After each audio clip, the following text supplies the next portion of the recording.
umaga mga kapamers. Kape muna mga kapamers. Dahil prepare tayo mamaya mga kapamers. Kaya kumakain yung matambaka mga kapamers. Prepare tayo ng pamain mga kapamers. Module.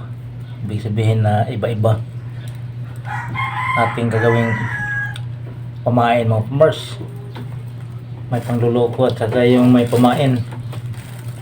Kasi pag hindi kumakain sa kasi nung isang gabi mga kapamers, kinakain niya yung may pamain, no? Pero pag isda na maliliit, sobrang liit mga kapamers niya, wala tayong laban doon kasi hindi tayo makakita sa maliliit kapamers, hindi tayo makatusok sa mata mga kapamers. So module tayo, ibang pamaraan mga kapamers.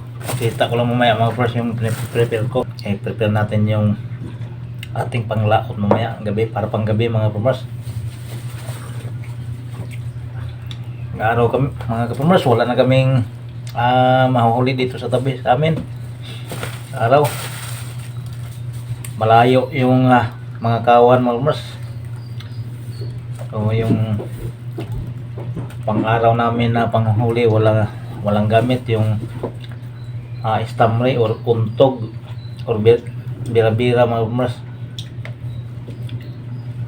Wala nang gamit.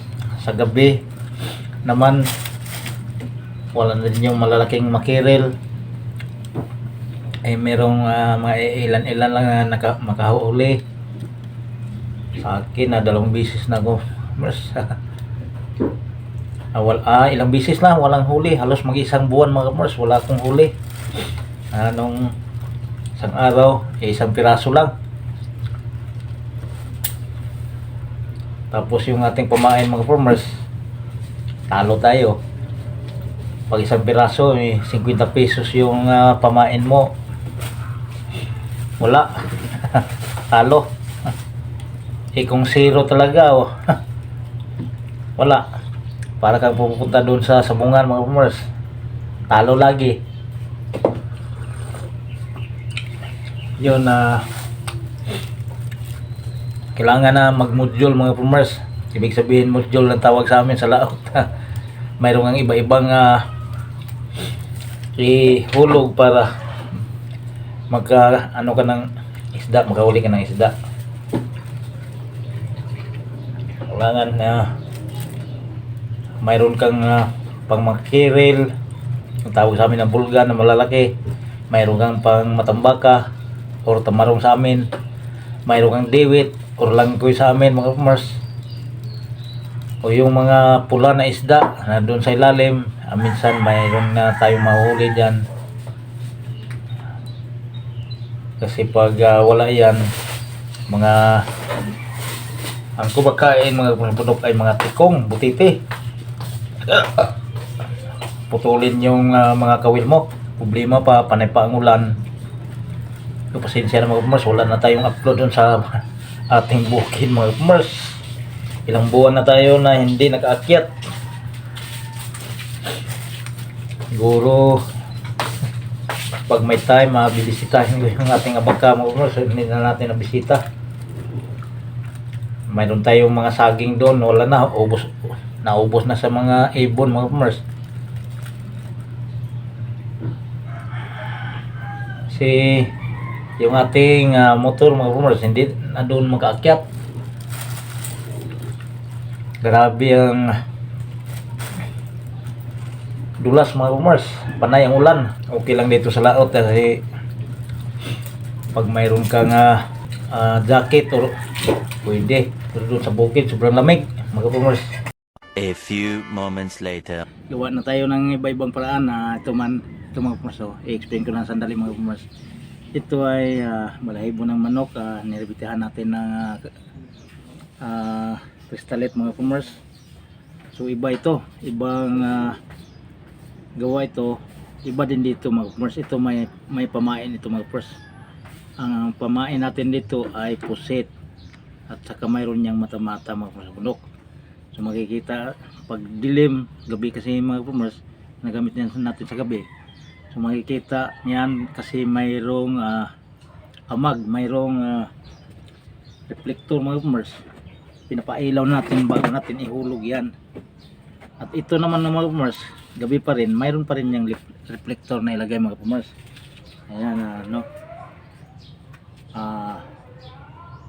ganito paggawa mga kapamers dito sa balahibo. Ito kasi madali lang, dikitan lang natin ang reflector, okay na siya. So ito medyo may kahirapan ito mga kapamers paggawa. So ipakita ko lang mga kapamers paggawa nito.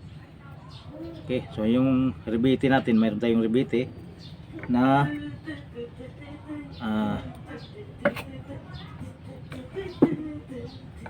pula mga kapamers. Iba-ibang kulay mga kapamers yung pang-rebite natin. Mayroon tayong pula, mayroon violet. Tapos ilagay natin ng balahibo dyan. Ganyan natin ang balahibo, no? So yung sobra putulan muna. Pagkatapos mga kapamers, ilagay na natin sa kawil. So ang gamit natin kawil mga kapamers ay number 65. Ayan, ito 65. Ayan, 65 kasi yung matambaka kumakain ngayon mga kapamers, medyo malalaki na mga kapamers. So number 65 ang ating kawil na gamit para hindi basta-basta maka tanggal mga kapamers. Okay, ayan, tali mga kapamers. Ayan natin. Pagkatapos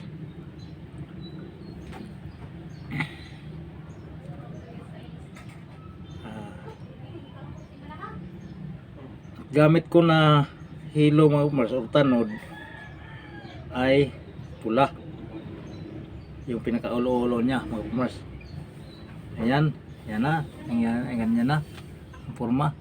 So itong sa dulo mga kapamers, itupi natin ng ganyan.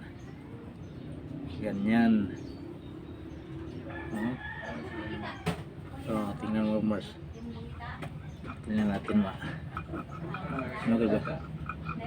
Medyo malayo. Ayan. Tapos gawa na tayo ng ulo-ulo mga kapamers. So ayan.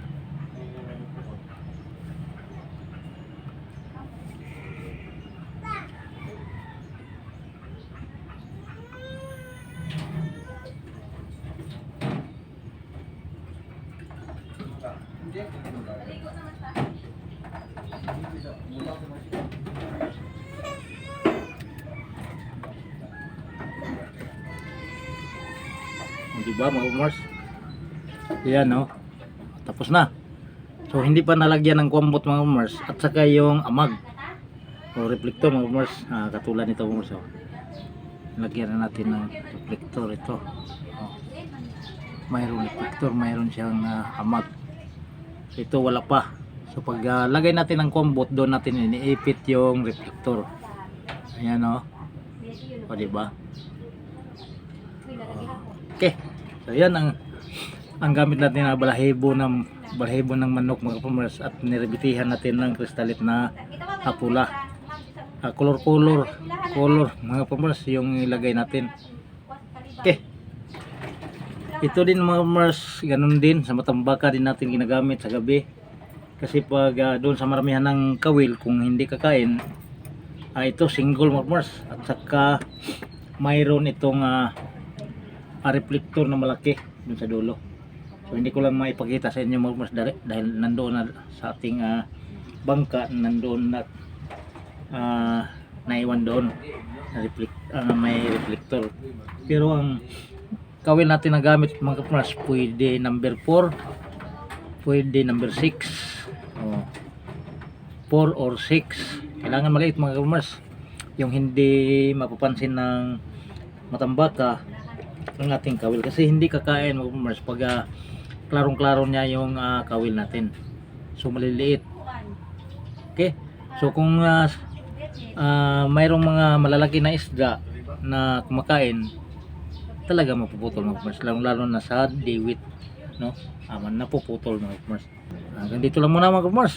Maraming salamat. Sana hindi kayo magsawa ng panood sa mga ganitong video. Bye-bye.